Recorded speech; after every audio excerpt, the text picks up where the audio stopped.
Hi guys, and welcome back to my channel. My name is Anastasia, and in my videos I speak about investing and especially investing for beginners. Last week we had very important news about budget 2021 in the UK, and I think it was the main news for everybody who is living in the UK because directly or not it influences everyone's life. Every person who's in the UK will feel some changes because of the decisions that the government's taken. I think these news are important for my life too, and that's why I decided to make this video to tell you what I think about the budget and the adjustments that I'm going to make to my investment strategy according to the changes that the government has announced. If you are watching this video right now, that probably means that you already know the main points that the government has announced and you already know how it will impact you. If you like this video or if you find it useful, please click the like button below this video. Also subscribe to my channel. I can't explain how grateful I will be, but I can just tell you that it motivates me a lot to create more content and to make more videos. So thank you very much if you decide to do that. The main thing in the budget 2021 that concerns the majority of people in the UK is the continuation of the financial support that the government promised to provide in the next year until September. Now, on top of all the previous groups of people who were already eligible for some financial support, now there is one more group of self-employed people who will also be able to apply for the new grants. What it means for us, it means that more people will be able to get the so-called free money, although we know that nothing is free in this world, and that also means that government will have to find more pounds to be able to provide these grants to the nation. The way I look at this situation is a little bit different, because I don't see the money that the government is going to give to the people now as government money. It's not like the government is going to take spare cash out of their pocket and give it to people. The money that the government is going to give to people actually belongs to people in the first place, because that's the people, the taxpayers, that give their money to the government. So in a way, I feel that the money that the government promised to pay out partly is my money too. And of course, I don't mind it if it helps the whole country and if it helps the whole situation, but I also want to benefit from it somehow. And that's how I got to the question of how I can use this money now to be able to benefit from it in the long run. The next main question is where the government gets this money from.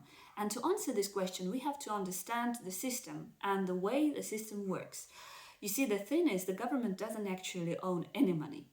And if the government says that they're going to give the money out, that means that they will have to first borrow this money from another institution, main financial institution of the country called Bank of England. And Bank of England will print this money because they also don't have just spare billions of pounds just lying around. But once the money is printed, the government will not just take this money as a present. No, they will actually borrow this money from the Bank of England, and then the government will have to pay this money back with some interest rate. Admittedly, the interest rate is very low, but the sum is so huge that even this small interest rate at the end of the day becomes a very big sum of money. Then follow this process step by step. The government also has to find some extra money now to cover this interest rate.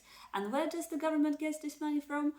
Always the answer is taxpayers. And of course you may think that they will increase the tax for high taxpayers, but that's unlikely, because if they do that, the high taxpayers will find other ways around the system. There is always some tax loopholes, or they can always relocate and they will end up in countries where the tax rate is very low. That's why in order to please the high taxpayers and make them stay inside the country to at least get some sort of taxes from them, the government usually doesn't increase the tax for high taxpayers. High taxpayers, I mean very high taxpayers, not just an average person with a good salary. So at the end of the day, it's usually the middle class and the low class that ends up paying for all these national debts. Whether you want it or not, this is how the system works, and this is how it works in the majority of countries, and there are not many things that you can do about it. And of course I know that the chancellor didn't announce any tax rate increase this time, but that doesn't mean that it will not happen in several years, and by the time my generation retires, I'm pretty sure that tax rates will be so much higher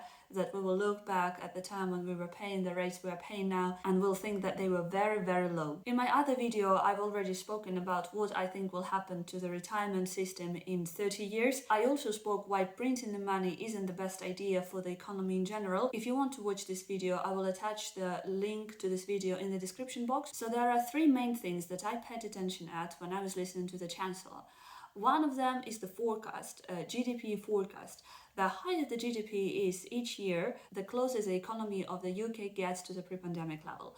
And the forecast for 2021 is 1.8. Of course, everyone hopes that it's going to be higher, but if we take just the statistics and the facts that the government gave us, we see that the prediction for 2021 is 1.8, but the scary thing is that each next year the prediction is smaller and smaller. The second fact that I paid attention at was how much money the government had to borrow from the Bank of England in order to be able to provide the financial support they promised to the nation. And the level of this borrowing is actually very high and scary, because now it stands at about 20%, and the last time it was at a similar level, of course a little bit higher, but anyway, it was only after the Second World War, when the whole world was in a huge financial crisis. And then there is a third fact that's also quite interesting, and this is actually quite promising, is the interest rate that the government has to pay to the Bank of England when they pay their money back, when they pay their debt back. And if we look at the graph, we'll see that the interest rate that the government has to pay today is the lowest ever.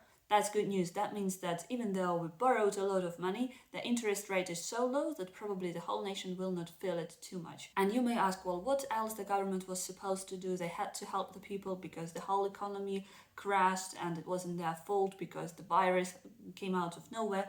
And of course it's true. And if we compare UK to the other countries who had to follow the same kind of scheme and also to give money to their nation, which is the majority of the countries, we see that the UK is not the worst, it's not the best, it's somewhere in the middle.